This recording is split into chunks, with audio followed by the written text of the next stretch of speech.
ഈ ജനൽ കണ്ട, ഇത് അടയ്ക്കാം. ഒന്നാമത്തെ ഇത് കൈയിട്ട് വലിക്കണം, ഇങ്ങനെ വലിച്ചാൽ തന്നെ കണ്ടോ, അത് ഇവിടെ വന്നിട്ട് ഈ കുളത്തിൽ കണ്ടോ, ഇത് കുളത്തിൽ കയറാനുള്ള കണ്ടോ. ഓ കേറി, അയ്യോ എന്തൊരു പാടുപെട്ടാ കയറി. എന്നിട്ട് ഇനി നോക്കി, ഇനി തുറക്കണോ, ഓ എന്തൊരു പാടുപെട്ടാ തുറന്നേ. അപ്പൊ അങ്ങനെയുള്ള ബുദ്ധിമുട്ട് ഒഴിവാക്കാനാണ് ഈ ഓട്ടോ ലാച്ച്. ഇതിന് 2 പാർട്സ് ആണുള്ളത്. ഇത് കണ്ടോ, ഈ 2 പാർട്സ് ആണുള്ളത്.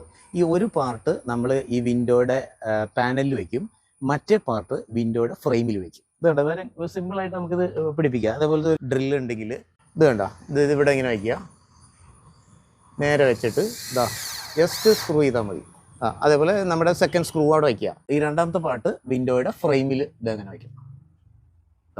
അതും ഇതേപോലെ നമുക്ക് ഇങ്ങനെ സ്ക്രൂ ചെയ്ത് പിടിപ്പിക്കാം. അപ്പോൾ ഇവിടെ 2 സ്ക്രൂ വെച്ച് നമ്മളിത് പിടിപ്പിച്ചു. ആ വിൻഡോ ഫ്രെയിമിലുള്ളതും സ്ക്രൂ ചെയ്ത് പിടിപ്പിച്ചു. ഇത് അടയ്ക്കുമ്പോൾ നോക്കിക്കോട്ടോ. ഇനിയിപ്പോൾ തുറക്കണമെങ്കിൽ കണ്ടോ, ഇതൊന്ന് പ്രസ് ചെയ്താൽ മതി, കണ്ടോ തുറന്നു പോകും.